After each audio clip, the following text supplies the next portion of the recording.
చాలామందికి అసలు మీరు ఎవరు, ఎక్కడి నుంచి వచ్చారు, ఏం చదువుకున్నారు, ఇదంతా తెలుసుకోవాలని చాలా ఉందండి. ఒకసారి మీ బ్యాక్గ్రౌండ్ ఏంటి చెప్తారా క్లియర్గా? ఎక్కడి నుంచి వచ్చారు, ఏంటి మీ బ్యాక్గ్రౌండ్ అని?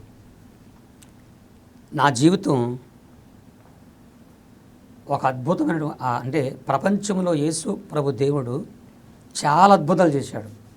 ఆ అద్భుతాల్లో, ఆ మహాత్యకారాల్లో నాదొక చిన్న అద్భుతమైన సాక్ష్యం.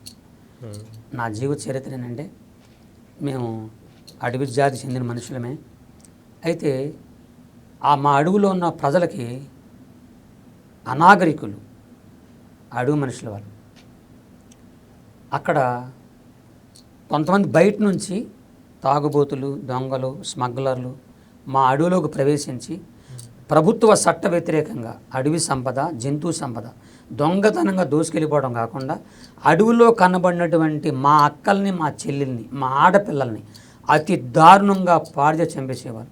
వీళ్ళు అడవి మనుషులు. వీళ్ళని చంపినా, పాడు చేసినా, చంపేసినా వీళ్ళని అడిగేది ఎవరు? వీళ్ళ పక్షాన రాజకీయ నాయకులు లేరు, పోలీసు వ్యవస్థ లేరు, వీళ్ళకి దిక్కు లేరు. వీళ్ళకి దిక్కులేని గతి లేని వాళ్ళు. వీళ్ళని ఏమి చేసినా వీళ్ళని అడిగే, మమ్మల్ని ప్రశ్నించేవారు ఎవరు లేరు అని అంత క్రూరంగా వచ్చి చంపేసే రోజులే.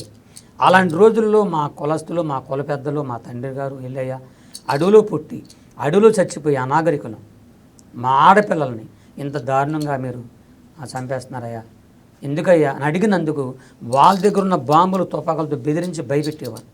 అలాంటి రోజుల్లో వాళ్ళందరికీ, మా వాళ్ళందరికీ ఒక ఆలోచన కలిగింది, ఇలాగైతే కొంతకాలానికి మన అడవిలో ఆడపిల్లలే మిగలరు. ఆడజాతి నశించిపోతే అడవి జాతి అంతరించిపోద్ది.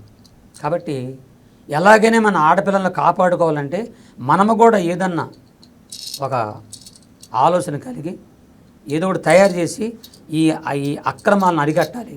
మన ఆడజాతి మీద జరుగుతున్నటువంటి ఆ అక్రమాలను అరికడతాకి ఏదైనా తయారు చేద్దామని చెప్పేసి వాళ్ళు మాట్లాడుకున్న అప్పుడు అలాంటి పరిస్థితులు నేను పుట్టాను. ఆంబో తెంకన్న అన్నబడినటువంటి మా నాన్నగారికి ఆఖరి వాడిగా, లాస్ట్ వాడిగా పుట్టాను నేను. అప్పుడు నేను పుట్టగానే మా అమ్మ చచ్చిపోయింది. మా అమ్మ చనిపోవడానికి కారణం తర్వాత చెప్తాను నేను.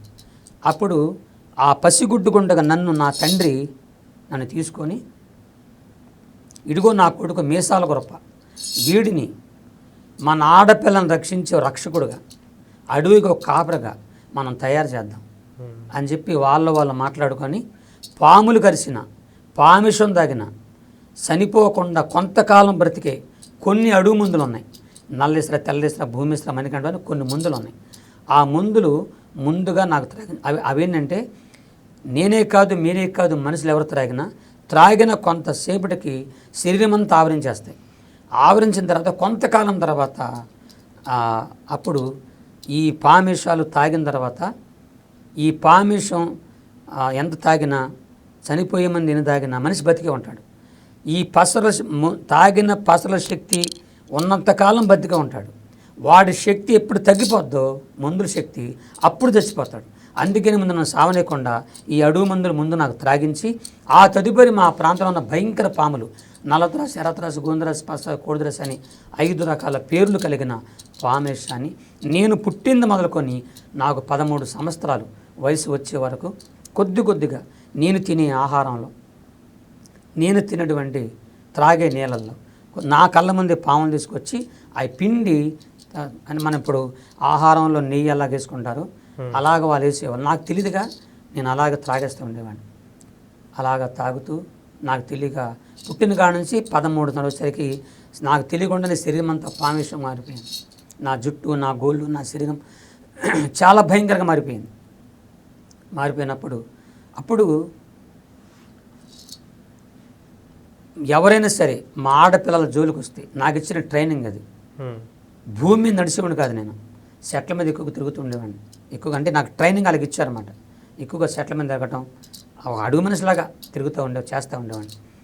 అయితే ఎవరైనా మా అడవిలో ఎవరైనా ఆడపిల్లల్ని బాధ పెడుతుంటే వాళ్ళు వేసే కేకలు, సావు కేకలు నాకు వినపడితే చాలు నేను వెళ్ళిపోయేవాడిని.